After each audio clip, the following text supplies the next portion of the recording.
नमामि भगवत्पाद शंकरं लोकशंकरम् अद्यमं विद्यातीर्थं विवेकिनां सर्वेषां सुतरं तीर्थं भारतीः तीर्थमाश्रये विद्याविनयसम्पन्नं वितरागं विवेकिनं वन्दे वेदान्ततत्त्वज्ञं विभूषेखरभारती।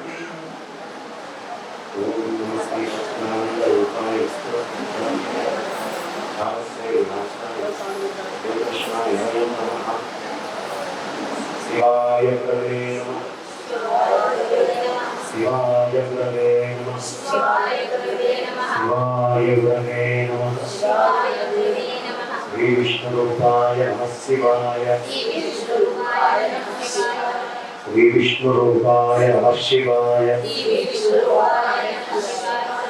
श्री विष्णुरूपाय नमः शिवाय। श्रीमात्रे नमः। व्यासं वसिष्ठरक्तारं शक्ते प्रोक्तमकल्मषं पराशरात्मजं वन्दे सुततातं तपोनिधिं व्यासाय विष्णुरूपाय व्यासरूपाय विष्णवे नमो वै ब्रह्मनिधये वासिष्ठाय नमो नमः। हरये नमः।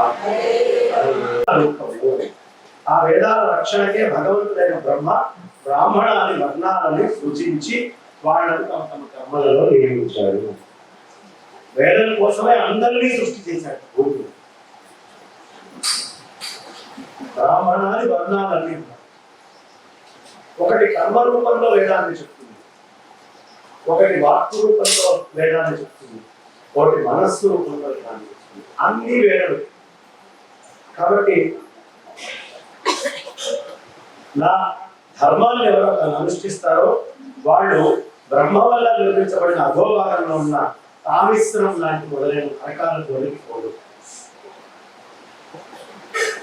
అధోభాగంలో తామిశ్రం అనే ఎక్కడయ్యా అంటే నాభికి కింద భాగాలు ఎక్కువ వరకు మలమూత్రాలతో తిరుగుతాయి.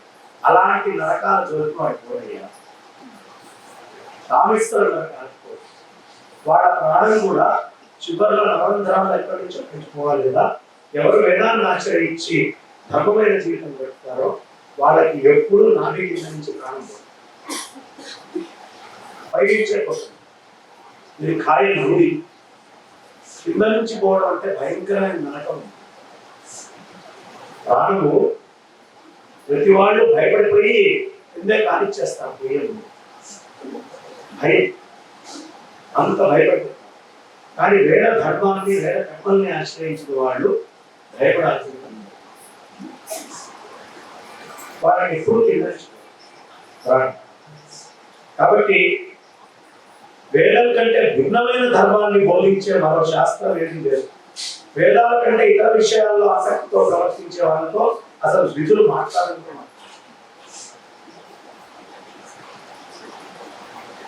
అలాంటి వేదాన్ని అసర్చించుకునే వాళ్ళతో వేదాల కంటే ఇతరమైన మాటలు మాట్లాడే వాళ్ళతో ఎక్కువ మాట్లాడకుండా ఉండడం హోమాలు గుడిలో ఇంట్లో తప్ప సంధ్యావందనాలు లేదు ఇలాంటివో మాట్లాడుకోవాలి తప్ప వృధాయినటువంటి మాటలు మాట్లాడుతారు. అలాంటివే మాట్లాడమని అమ్మ చెప్తున్నాను. లోకంలో వేదాలకి శాస్త్రాలకి విరుద్ధాలైన శాస్త్రాల ప్రధాన లక్ష్యం తమో గుణానికి సంబంధించి.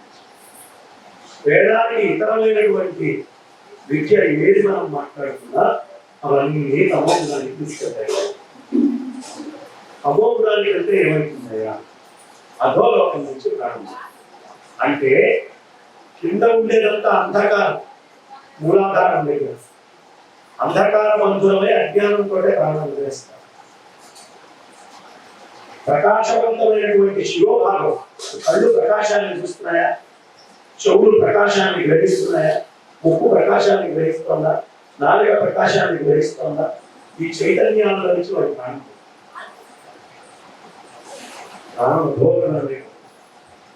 అందుకనే ఆఖరి క్షణంలో పరమాత్మను ఏర్పరచుకుంటారో వాళ్ళు ధన్యమైన జీవితాంతం ఏం చేయకపోయినా ఆఖరి క్షణంలో అమ్మవాడిని చూస్తుంది. అది అనాలి అంటే ఇప్పటి నుంచి సాధిస్తారు. ఎప్పుడు భగవన్ నామం ఫోన్ ఎత్తంగానే ఎవడో పెళ్ళామైనా ఎవడో ప్రియులాని హలో మహాదేవ వాసుదేవ శుభో మీ ఇష్టం ఏదైనా హలో ఎవరు హరి అని ఏదో భగవన్ నామంతో ఆరంభం ఏమిటి ఉపయోగం హరి అన్న మీరు కలిస్తారు హరి అను 2 అక్షరములు హరించిన అవతల వాడిని కూడా తయారుపరుస్తుంది ఆ పుణ్యం కూడా వస్తుంది మీరు అన్న పుణ్యం అవతల వాడు విన్న పుణ్యం 2 వస్తుంది ఇప్పుడు పురాణం చెప్పిన పుణ్యం విన్న పుణ్యం 2 వస్తుంది అలాగే భగవన్ నామం ఉన్న నష్టమే ఉంది మనకి ఫోన్ కన్నా బయటవాడిని చేస్తామని కూతుళ్ళు పిల్లలు బంధువులు లేదు హరి అంటే బాధ బయటవాడు హరి వాసుదేవ మహాదేవ ఈ పదాన్ని మనం కొంచెం లోపల నుంచి మార్పు మనం తెచ్చుకుంటే ఒక 50 ఏళ్ళు వచ్చిన తర్వాత పిల్లలకి అరే మా అమ్మ ఎప్పుడు వాసుదేవాన్ని మా అమ్మ ఎప్పుడు ఇంకో భగవాన్ నామాన్ని చెప్పారు మహాదేవాన్ని నేను కూడా నన్ను భరించాలని అది పిల్లలకి కూడా మనసులో పడుతుంది ఆ విత్తనం ఎందుకు అన్ని బలంగా ఉన్నాడు మీ మాట ఎందుకు ఎంత గొప్ప బలమైన వాడైనా మీ అమ్మ బలంగా బలహీనమైనప్పుడు మీరు బలంగా ఉన్నారు ఇవాళ మీరు బలహీనం కాదా మా అమ్మ ఏం చేసేదని ఆలోచించుకున్నాను వాళ్ళు ఆలోచిస్తారు కాబట్టి ఇప్పటి నుంచి భగవన్ నామ స్మరణ చేయకుండా స్మరణము మరొక నామ స్మరణము ఎప్పుడు భగవన్ నామం చేయడం వల్ల మనస్సులో మనం ఏది తలుచుకుంటే ఆ రూపం వస్తుంది అనుకున్నాం కదా ఏది తలుచుకుంటే ఆ రూపం వస్తుంది అమ్మని తలుచుకున్నాం అమ్మ రూపం కట్టి వస్తుంది అమ్మ పార్వతి వచ్చిందా పరమేశ్వరుడి పక్కన ఇప్పుడు నేను మాట్లాడుతుంటే మీకు తెలుసో తెలీదు నేను మాట్లాడే ప్రతిదీ మీకు తెలియకుండా రూపాలు కనిపిస్తాను రూపాన్ని దర్శిస్తున్నాం నిజమా కాదు కాఫీ అంటే కనిపించిందా లేదు అమ్మ లక్ష్మి ఆ రావుల చెరువు దగ్గర ఉన్నటువంటి పద్మాల పక్కనే అట్లా కూర్చొని చూస్తున్నారు ఎదుగుతున్నప్పటికీ పచ్చడి ముఖం వేసుకొని ఎంత అందంగా ఉన్నామో లక్ష్మి అంటే మీలో లక్ష్మి కనిపించిందా లేదు కనిపించింది లేదు ప్రవచనకర్త చేసే మాయ అంతా సృష్టి చేయదు సినీ ఫీల్డ్ వాళ్ళు చేసేది సృష్టి చేయదు అట్లాగే మా మహావాది మురళి విజయ్ ఆయన చేసేది సృష్టి చేయడం క్రికెట్ ఆడుతున్నప్పుడు మన కళ్ళతో చూస్తున్నాం కళ్ళతోటి చూసినా చెవుల్లో ఎవరైనా చెప్తే ఇంకా ఆనందం పూర్వం మా చిన్నప్పుడు టీవీలో క్రికెట్ వస్తుంటే టీవీ పెట్టుకొని అది మ్యూట్ పెట్టి రేడియో పెట్టి కామెంటరీ పొరపాటున నేను కూడా చాలా దూరం దాకా క్రికెట్ ఆడాను అందుకని దాని మీద అవగాహన ఉంది ఆ పాట ఇదేదో బయటకు వచ్చినట్టు ఏమిటయ్యా అంటే మాట సృష్టి చేస్తుంది మన లోపల అందుకని మామూలుగా మాట్లాడామనుకోండి అర్థం కాదు కాళిదాసు లాగా మాట్లాడు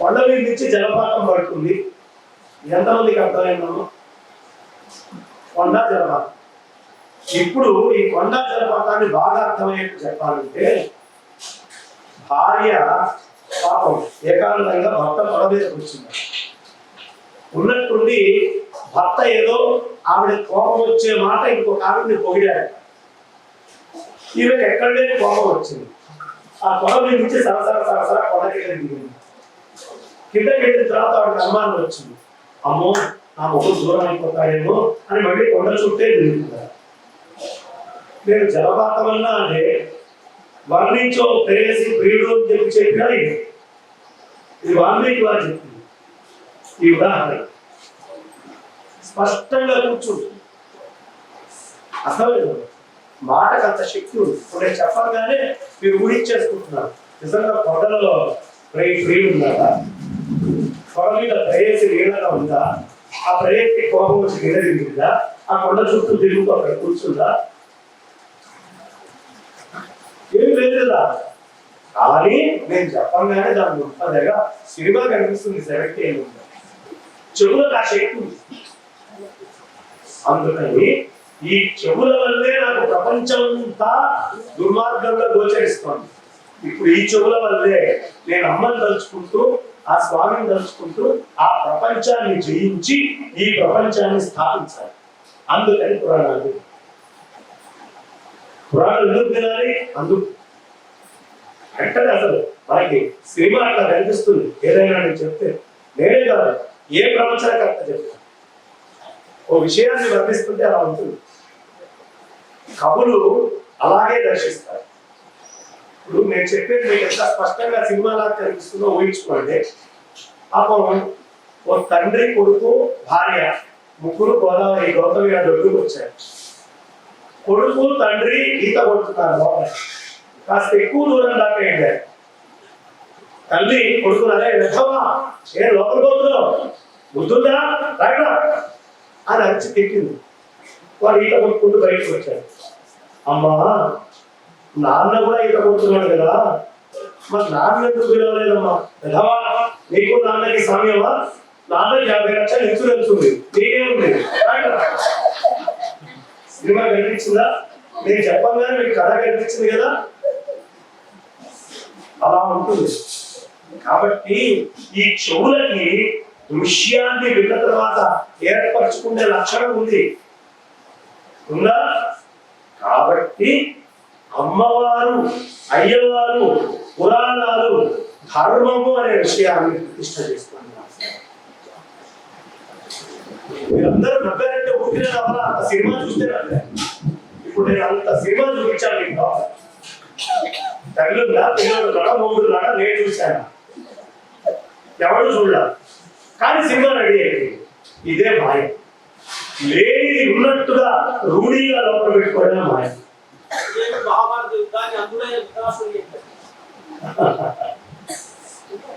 అదే మహామాయ.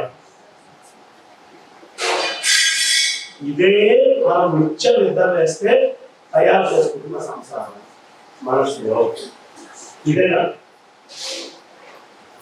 నీ కూతురు లేదు, కొడుకు లేడు, భర్త లేడు, తండ్రి లేడు, ఉన్నది ఒకటే పరబ్రహ్మ. ఇది తెలియక బయట కళలో వచ్చినప్పుడు ఎలా అనుభవిస్తున్నావో ఇక్కడ కూడా నాకు వాడు కావాలి, వీడు కావాలని మనుషులు వెంటేసుకొని ఈ సినిమా మొత్తం తయారు చేస్తారు. 1000 కోట్ల సినిమాలు ఒకటేసారి తయారవుతుంది. ప్రతి మనిషి మొత్తం లోకాలు ఏంటండి ఏం అడిగారు? లోకాలు ఏదో తెలుసా? ఎవడి లోకం వాడు. ఎన్నో చెప్పాలి, ఎవడి లోకం వాడు. ఎవడి లోకం వాడు ఎందుకని వాడు సృష్టించుకుంటున్నాడు. ఉన్నది ఒకటే సత్యం. ఆ సత్యాన్ని ఆధారం చేసుకొని చిన్న చిన్నవన్నీ కూడా సత్యం అనుకొని దాని మీద పెట్టుకుంటాం. నిష్ప్రయోజనం. ఏ ఒక్కటి సత్యానికి సాటిగా లేవు. సత్యము పరమాత్మే. దృశ్యమానమైంది ఏది సత్యం కాదు. ఆ అరటి చెట్టు ఇప్పటికి 2 ఏళ్ళు 3 ఏళ్ల క్రితం ఈ ప్రదేశంలో తిరిగి వాడి అసత్యం. ఇప్పుడు నాకు సత్యం. 5 ఏళ్ల తర్వాత ఇంకోటి వస్తాడు, వాడికి సత్యమా లేదా? మనస్సు ఇక్కడ ఉన్నదాన్ని ఇప్పుడు సత్యం అని బొమ్మ వేసుకుంటుంది. సత్యం కాదు, మిథ్య. ఈ క్షణానికి నీకు ఉన్నట్టుగా గోచరిస్తుంది. అందులో కూడా ఈ క్షణం ఉన్నది పరమాత్మ. పరమాత్మ కంటే అది భిన్నం. ఇది సత్యం. శక్తి వల్ల నాకు అనిపిస్తాం. ఇది తెలియాలంటే ఏం చేయాలి? వేదాలను ఆశ్రయించు. వేదములో దీనికి అవసరమైన ధర్మాలు ఉన్నాయి. వేదములో కర్మ భాగాలు ఉన్నాయి. అవన్నీ చిత్తాన్ని బాగు చేస్తాయి. అప్పుడు ఏం చేస్తున్నాయి? అన్ని దుర్లుతున్నాయి. ఆరణ్యకాలు వస్తాయి, అవి నాట్లేస్తున్నాయి. ఆరణ్యకాలు నాట్లేస్తున్నాయి. ఉపనిషత్తు నువ్వేదో ఆ ధాన్యాన్ని చూపిస్తుంది. బ్రాహ్మణ ఆరణ్యక ఉపనిషత్తులు బ్రాహ్మణుల నుంచి మొదలుపెట్టి ఉపనిషత్తుకు వెళ్ళేటప్పటికి స్వస్వరూపానుసంధానం. ఒట్టు ఏదో ధాన్యం పైకి వచ్చింది. ఉపక్రమం ఏదో, నువ్వు మొట్టమొదటి ఏదో, నువ్వు ఎంత తిరిగినా ఎన్ని రకాల రూపాలు ధరించిన చివరికి అదే తండ్రి. ఇదే సృష్టి రహస్యం. కాబట్టి మధ్యలో మాయల్లో తగులుతున్నప్పుడు నారాటి భక్తు నాటి నది నది కాలము నాటి వెళ్ళే వాడుతున్నాను